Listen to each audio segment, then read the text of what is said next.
Năm 1630, khi quân Trịnh đang chiếm ưu thế, một lá mật thư xuất hiện, rồi điều không ai ngờ xảy ra. Toàn bộ đại quân bắt đầu rút lui, nhưng bí mật hơn cả, lá thư ấy có thể chưa từng tồn tại. Tin phản loạn là giả. Đằng sau cuộc rút quân ấy là nhiệm vụ cảm tử của 10 người vô danh, trong khi Bắc Hà chỉ nghĩ tới chiến tranh, nàng trong đang chuẩn bị cho một tương lai lớn hơn rất nhiều. Đại Việt Tam Hùng tranh bá. Tập 7. Mật thư bí ẩn khiến Trịnh Tráng bỏ dở cuộc Nam Chinh. Cuối năm 1625, dân số nhà Mạc đã đi đến hồi tận. Sau nhiều thập niên cố thủ nơi biên diễn Cao Bằng, những đạo quân cuối cùng của họ, Mạc đang tan rã giữa núi rừng phương Bắc. Lá cờ từng tung bay khắp Đông Bắc Đại Việt giờ chỉ còn phất phơ trong gió lạnh. Một triều đại đã mất thiên hạ, chỉ còn lại những ký ức huy hoàng của quá khứ. Người đang bước đi trong màn sương ấy là Mạc Kính Khoan. Trên vai ông không chỉ là số phận của một dòng họ, mà còn là di sản cuối cùng của nhà Mạc. Nhà Mạc đã cùng đường, thần xin đời đời thần phục. 3 đời chống giữ Cao Bằng, cuối cùng cũng phải cúi đầu trước họ Trịnh. Từ đây, cuộc tranh đoạt kéo dài hơn nửa thế kỷ chính thức khép lại. Trong doanh trại quân Trịnh, các tướng lĩnh và mưu thần chia thành nhiều ý kiến.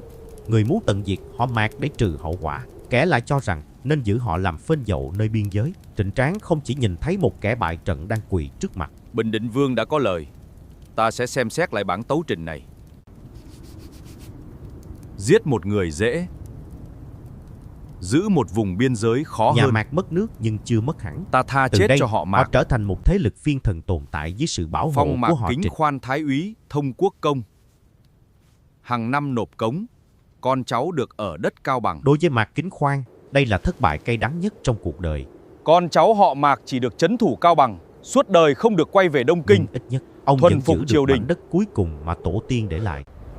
Nhà Mạc đã mất thiên hạ, nhưng giữa núi rừng Cao Bằng, huyết mạch ấy vẫn tiếp tục tồn tại thêm nhiều thế hệ, như một cái bóng chưa hoàn toàn biến mất khỏi lịch sử Đại Việt. Trong khi chiến tranh nơi biên giới vừa lắng xuống, một tai họa khác lại xuất hiện ở đồng bằng Bắc Hà. Mùa hạ năm ấy, mưa lớn kéo dài suốt nhiều ngày đêm.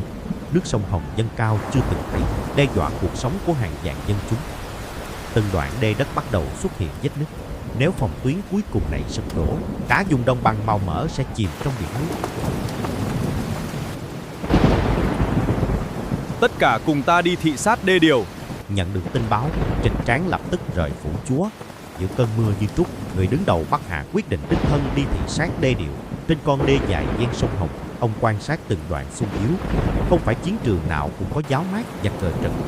Đánh giặc dễ, giữ dân mới khó. Giữa tiếng sấm vang trời và dòng nước cuồn cuộn, Mưa lũ thế này, ông biết hiểu bao rõ nhân rằng dân việc đói bảo khổ. vệ sinh mạng của dân chúng đôi khi còn khó khăn hơn đánh bại một đạo quân. Khởi bẩm chúa công, kho tiền tu sửa đê điều đã bị thất thoát. Nhưng khi hiểm họa thiên nhiên còn chưa qua, một tin dữ khác lại xuất hiện. Nước lũ làm vỡ đê, lòng tham làm vỡ cả quốc pháp. Thu hồi toàn bộ, xung công, giải toàn bộ về kinh đô, chờ bộ hình tra xét. Mệnh lệnh được ban ra ngay giữa cơn bão.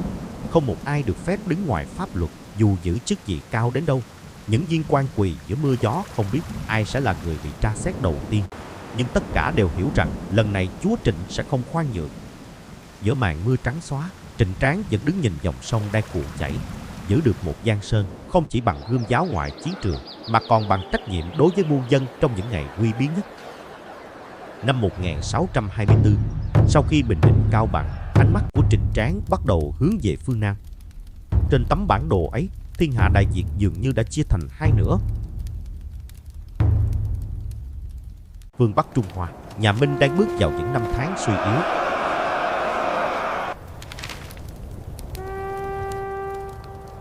Trong khi đó, Hậu Kim đang lớn mạnh từng ngày, đe dọa toàn bộ cục diện Đông Á.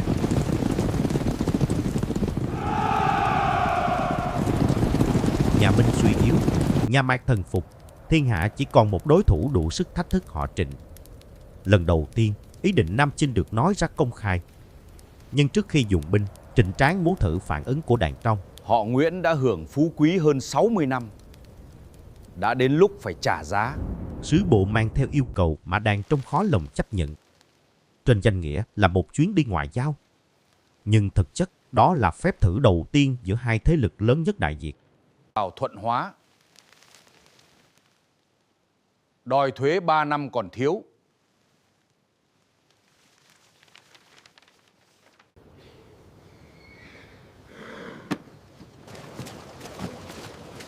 Mùa xuân năm 1624, một đoàn sứ giả rời Đông Kinh. Và cùng với họ, bánh xe lịch sử bắt đầu chuyển động về phía cuộc chiến Trình Nguyễn đầu tiên. Dinh Ái Tử, Thuận Hóa. Các vị từ Đông Kinh đường xa đến đây, mời ngồi. Đa tạ chúa công. Bọn họ đến không chỉ để hỏi thuế. Ta biết, theo lệnh triều đình và chúa thượng Bắc Hà, Thuận Quảng phải nộp đủ tiền thuế 3 năm còn thiếu. 3 năm thuế, Bắc Hà muốn thử chúng ta. Thuận Quảng nhiều năm mất mùa, dân còn đói. Ta không nỡ lấy thuế. Nhưng đây là quốc lệnh, không thể không thi hành.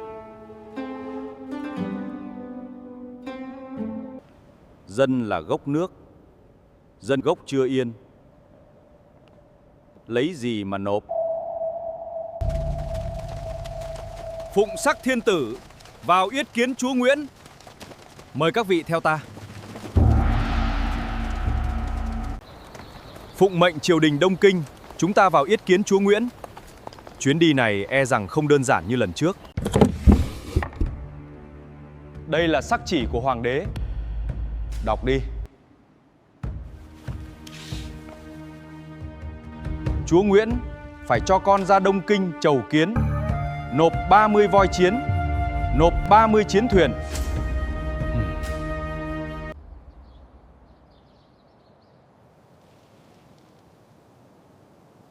30 voi, lại còn đòi thế tử ra chầu. Họ đang dò xem đàng trong còn phục hay không.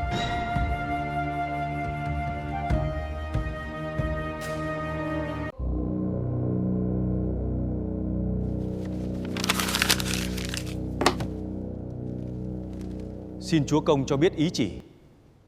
Voi không có, thuyền không có, con ta cũng không đi.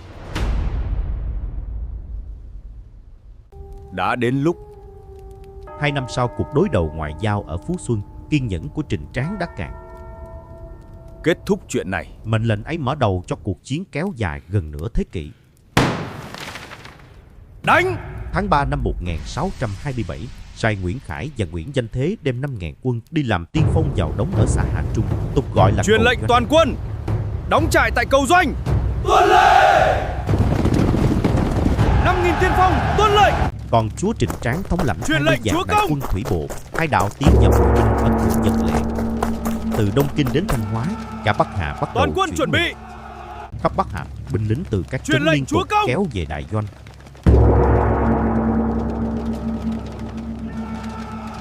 Toàn quân chuẩn bị. Những chiến tượng từng tung hoành khắp Đại Việt lại chuẩn bị bước vào chiến tranh. Chiến thuyền mới liên tục hạ thủy để phục vụ cuộc Nam Chinh sắp tới. Mùa xuân năm 1627, Trịnh Tráng huy động 20 vạn quân thủy bộ. Nhắn cuộc tay chiến lên. lớn nhất giữa hai họ chính thức đại bắt quân đầu. đang chờ. Mùa đông năm 1627, hai thế lực lớn nhất Đại Việt lần đầu đối đầu trực diện. Trịnh Tráng đem đại quân vượt Nhật Lệ, quyết đánh sập phòng tuyến Đàng Vì Trong. Bắc Hà xuất chinh. Bẩm chúa công, đại quân họ Trịnh đã vượt Nhật Lệ. 20 vạn quân thủy bộ cùng tiến.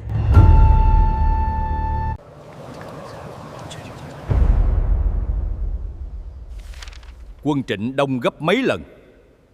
Các khanh thấy thế nào?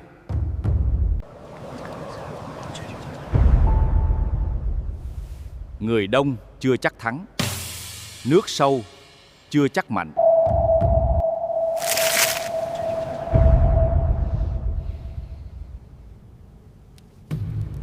Cứ để họ tới.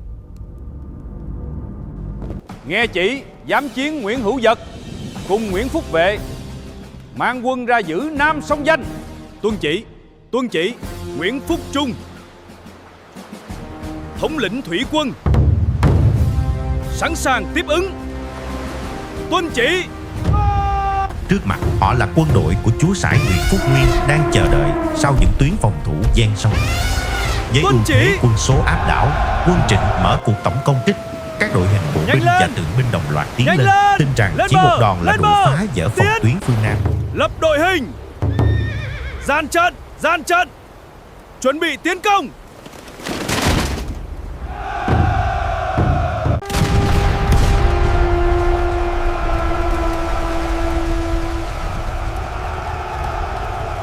Tiến lên. Xung phong. Giết. Tiến tới Nhật Lệ. Trên tuyến phòng thủ, Nguyễn Hữu Dật bình tĩnh quan sát. Ông không vội phản công. Bình tĩnh. Đợi chúng tới gần hơn. Mọi khẩu pháo đều đang chờ một thời khắc quyết định. Nạp đạn. Những khẩu thần công mua từ thương nhân Bồ Đào Nha đã được bố trí sẵn. Chúng là thứ vũ khí mà quân Trịnh chưa từng đối mặt ở quy mô lớn như vậy. Mệnh lệnh vừa ban ra, cả tuyến pháo Nguyễn đồng loạt khai hỏa. Tiếng nổ vang dội làm rung chuyển cả vùng Nhật Lệ. Khói thuốc súng che khuất mặt trời. Bắn tiếp. Nạp đạn.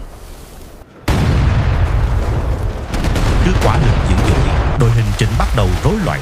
Những con voi chiến hoảng loạn khiến hàng ngũ phía Lùi sau lại. càng thêm Voi chạy rồi. Giữ hàng ngũ. Lùi lại. Giữ voi lại. Không được lui. Giữ đội hình. Pháo đầu tiên đã chứng Voi minh chạy sức mạnh rồi. của đàn trong. Tránh ra. Cuộc chiến chỉ mới bắt đầu. Nó không nghe nhưng lệnh quân nữa. Trịnh đã hiểu rằng họ đang đối mặt với một đối thủ hoàn toàn khác những gì từng tưởng tượng. Tháng Chạp năm 1627, Giữ vững phòng sau tuyến. nhiều ngày áp sát Nhật Lệ, Nguyễn Khải quyết định tung toàn bộ lực lượng tiên phong đánh thẳng vào phòng tuyến đàn trong.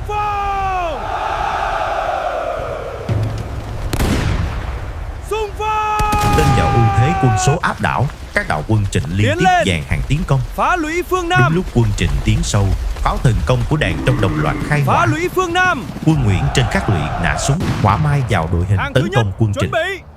Dù chịu tổn thất nặng, Khai quân hỏa. Trịnh vẫn đưa các đội hỏa mai lên phía trước. Từ Giữ dưới chân vị trí. lũy, họ đồng loạt nhắm vào các vị trí phòng thủ Hỏa của mai, quân tiến Nguyễn lên. để yểm hộ cho đợt tiến Nắm công trên tiếp thành. theo. Bắn. Các quân sĩ, sau lưng chúng ta là Gia Quyến, là Thuận Quảng. Hôm nay quyết không lùi một bước. Quyết chiến. Khi quân Trịnh liên tiếp công kích phòng tuyến Nhật Lệ, Nguyễn Mở Phúc cổng. Vệ thân chinh đến các doanh trại kỵ binh để khích lệ sĩ khí ba quân. Xung phong. Theo ta phá trận. Nhận thấy quân Trịnh bắt đầu rối loạn dưới hỏa lực Giết. thần công, Kỵ Nguyễn binh. Phúc Vệ lập Kỵ tức binh tung tới. đội kỵ binh dự bị phản kích.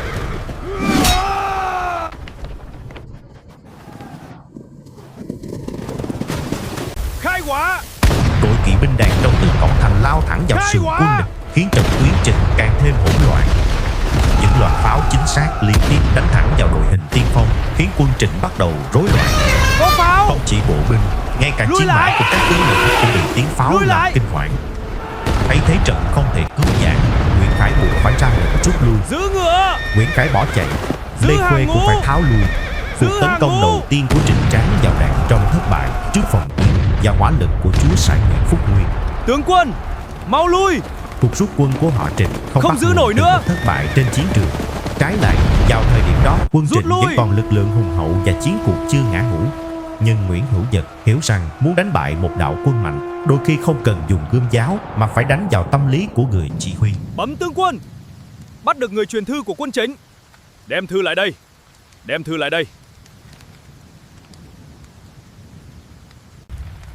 Là thư từ doanh Trịnh.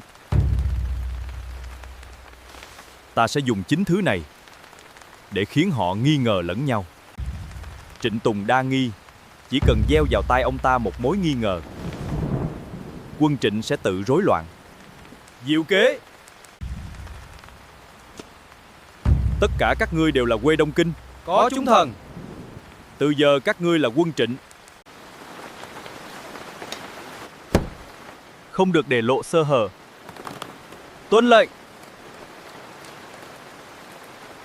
Nhớ kỹ lời dặn. Từ giờ chúng ta là quân Trịnh. Rõ.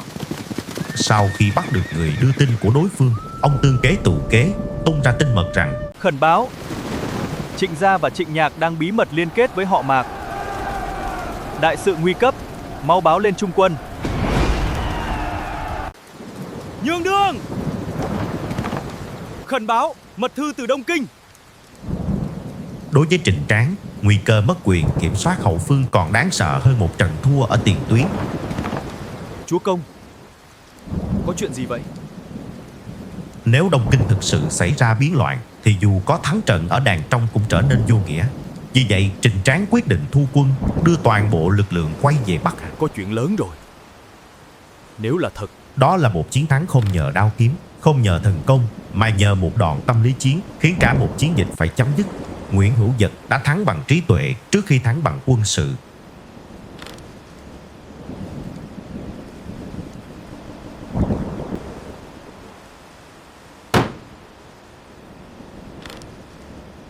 thu quân. Chúa công! Nếu Bắc Hà loạn, ta thắng ở đây cũng vô ích. Chúa công đã hạ lệnh, toàn quân chuẩn bị rút về Bắc Hà. Rút quân sao?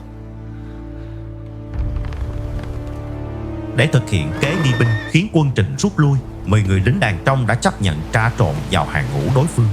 Kéo dây, quay mũi thuyền. Khi đại quân Trịnh quay về Bắc Hà, họ vẫn phải tiếp tục đóng vai những binh sĩ trung thành của họ Trịnh. Chúng ta sắp thắng rồi mà. Chắc Đông Kinh xảy ra chuyện lớn. Chỉ chờ một cơ hội duy nhất để thoát thân. Thưa tướng quân, quân Trịnh thật sự rút rồi.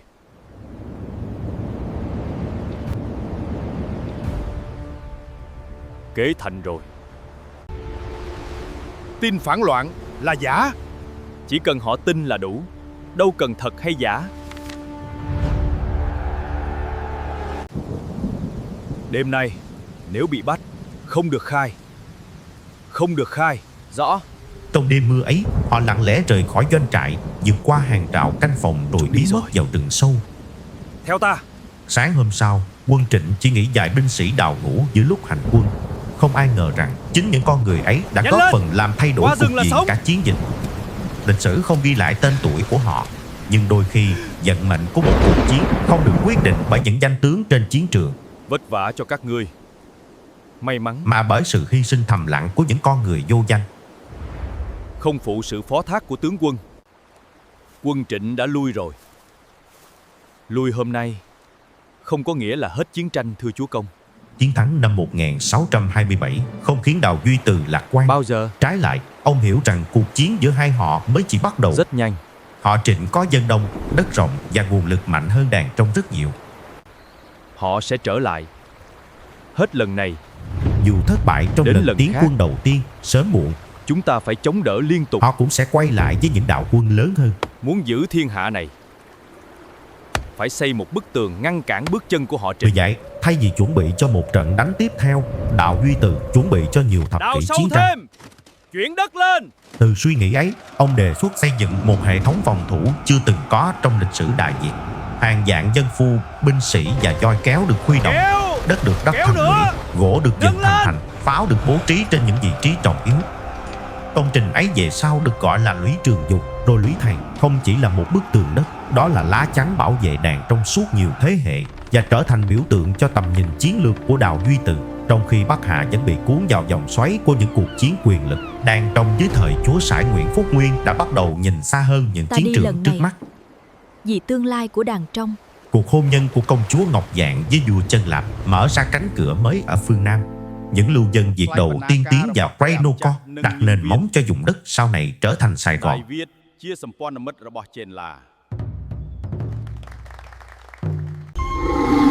Năm 1623, chúa Nguyễn cử Không phái để bộ thu giữ thương lượng bén tấn mảng làm công mới. với vua Chân Lạp, thành lập 2 trạm thu thuế và chốt bảo vệ tại Preinoco, dùng chợ lớn, Có cướp, và các bảo Robay, vệ dân, dùng bến họ nghé chỉ huy, Sài Gòn. giữ bến, không để chúng cướp lương. Xung phong, Ban đầu đuổi đó theo. chỉ là những tiền đồn nhỏ giữa vùng rừng ngập nước khoan du của Chân Lạp. thuế hàng hóa đã nộp đủ. Đa tạ quan lớn. Nhưng chính những trạm kiểm soát ấy đã tạo nên sự an toàn cho thương nhân và lưu dân người Việt tìm đến lập nghiệp. Phía trước con đường. Cẩn thận thú dữ, tiến lên. Từng đoàn người tiến vào rừng sâu, khai quang đất đai, Ngày dựng trước nhạc, nơi đào này chỉ kênh là và mở rừng. chợ. Giờ đã thành làng rồi. Qua nhiều thập niên, vùng đất hoang sơ dần biến thành những làng mạc trù phú, đặt nền móng cho sự hình thành của Sài Gòn, gia đình Phát sau thêm này. khu đất phía trước, mai dựng nhà mới.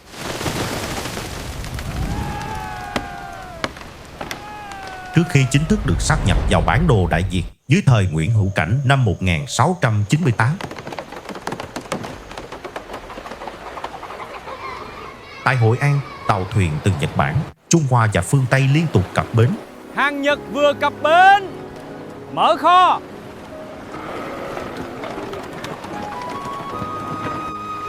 Tàu Nhật đến. Kéo dây.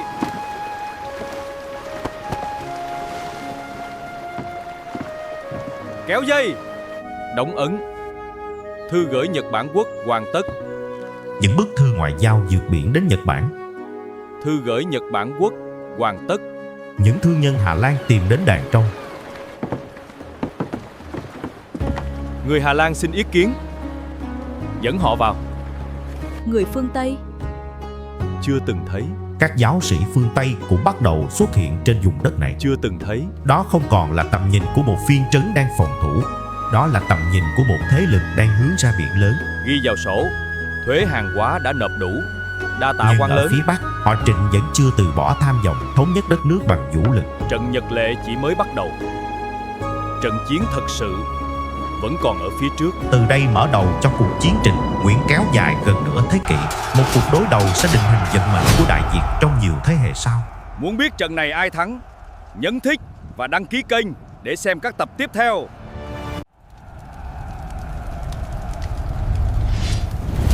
Đại Nam ngoại truyện, kể lại lịch sử theo một cách mới.